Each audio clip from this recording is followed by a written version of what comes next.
A new development this morning in the murder of a Microsoft executive. A second suspect is now under arrest. Police in Jacksonville Beach, Florida, arrested Mario Fernandez Saldana on Thursday, accusing him of hiring Henry Tenen to murder his wife's ex-husband, Jared Bridegan, in February of 2022. Tenen lived in a property that Fernandez Saldana owned, according to police, and Tenen will plead guilty and cooperate with investigators. In January, Bridegan's widow, Kristen, told NewsNation's Ashley Banfield that she was suspicious of her husband's ex-wife and her connection to the killer. It's a 1,000,001 shot that was a random connection. Shanna and I have not spoken since very soon after Jared's murder. The only communication is regular emails from me to her requesting to see the kids, which either go denied or completely ignored. So this is going to be a case that if you don't know anything about it, you will soon. NewsNation legal analyst Jesse Weber is here to help us break this all down. And this, at its core, is a murder for hire case, or at least that is what the authorities here are alleging. So what do you make of the idea that the star witness here is going to be the man who has not yet, but soon will admit that he pulled the trigger, Henry Tenen, saying that he worked on behalf of Mario Fernandez Saldana?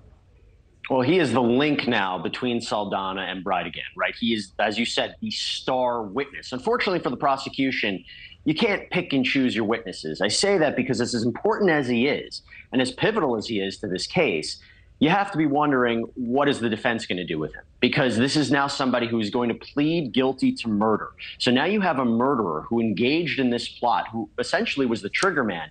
Can we believe everything he has to say? Is he the most credible witness that the prosecution is going to put forward? I can see a day where they just tear apart his testimony. And obviously, he's testifying and he's providing information and he's bringing Saldana in order to get a more favorable treatment. Plead guilty to second-degree murder, 15 years to life, I believe. And so obviously, he has an incentive to benefit the government. Now, the only problem I will say is a lot of the communications and a lot of the connection between Saldana and this gentleman is recorded through, checks. There's payment. There's a payment trail. There's phone communication. Well, yeah, Jesse, let me take a break here and go into that evidence. I mean, there are 3 signed checks. There are an escalating number of text messages in January, February, and then it trails off in March after this murder was committed. But I have to ask, what else would Tenen's motivation be here? Because the defense is going to have to answer that. Oh, he did it because of this, as opposed to being put up to it. And that would help create reasonable doubt. But is there a theory about that?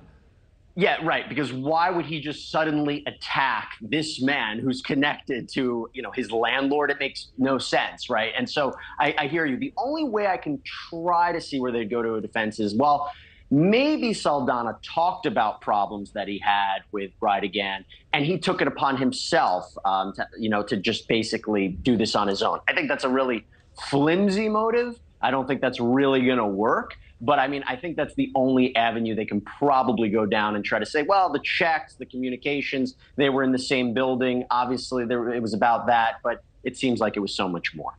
Well, that is Jesse Weber. He's a legal contributor here. And again, this is a primer on this case that you're going to hear a lot more about. Jesse, thank you. Thank you for watching. Go to newsnationnow.com to find NewsNation on your television provider. And don't forget to click the red subscribe button below to get more of NewsNation's fact-driven, unbiased coverage.